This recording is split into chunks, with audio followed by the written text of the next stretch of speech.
बूंदी के नेनवा में एक कार्यक्रम को संबोधित करते हुए नरेश मीणा ने आदिवासी मीणा समाज की सत्ता में भागीदारी पर बात की। नरेश मीणा ने कहा कि प्राचीन काल में आदिवासी समाज को ग्रंथों और शिक्षा से वंचित रखा गया, लेकिन इसके बावजूद हमारे पूर्वजों ने अपनी सूझबूझ और पराक्रम से शासन किया।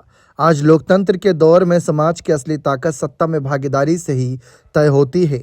नरेश मीणा ने कहा कि हाड़ौती में आदिवासी मीणा समाज की संख्या पर्याप्त होने के बावजूद राजनीतिक रूप से उसे हाशिए पर रखा गया। पूंजीपति वर्ग के नेता सीमित वोट आधार के बावजूद वर्षों से इस क्षेत्र की राजनीति पर हावी हैं। नरेश मीणा ने कहा कि जब तक हाड़ौती को इन पूंजीपतियों के राजनीतिक कब्जे से मुक्त नहीं करा देंगे और ऐसे नेता विधानसभा और संसद से बाहर नहीं होंगे, तब तक वे जूते चप्पल नहीं पहनेंगे। इसके साथ साथ यहां पर बीजेपी को लेकर भी बड़ा फैसला उन्होंने लिया।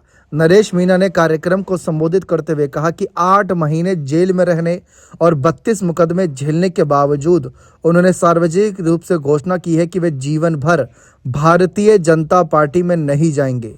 भारतीय जनता पार्टी को आरक्षण विरोधी पार्टी बताते हुए नरेश मीणा ने कहा कि ये दलित और आदिवासी समाज के हितों के खिलाफ काम करती है। उन्होंने अंता विधानसभा उपचुनाव में बीजेपी का टिकट ठुकराने की भी बात कही। इसके अलावा कांग्रेस पर सवाल उठाते हुए नरेश मीणा ने कहा कि रामनारायण मीणा जैसे वरिष्ठ नेता सामान्य लोकसभा सीट से सांसद होने के बावजूद कभी मंत्री नहीं बनाए गए, जबकि अन्य समाजों को प्राथमिकता दी गई। राजस्थान में आदिवासी समाज की आबादी 13% होने के बावजूद टिकट के लिए संघर्ष करना पड़ता है।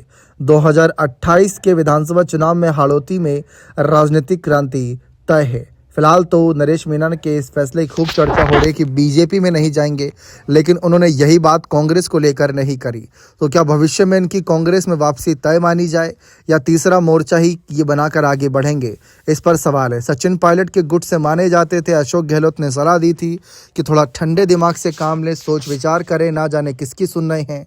लेकिन अब बीजेपी को लेकर जो फैसला सुनाया है वह कांग्रेस के लिए थोड़ा राहत भरा हो सकता है। बने रहें चैनल के साथ। बहुत बहुत शुक्रिया।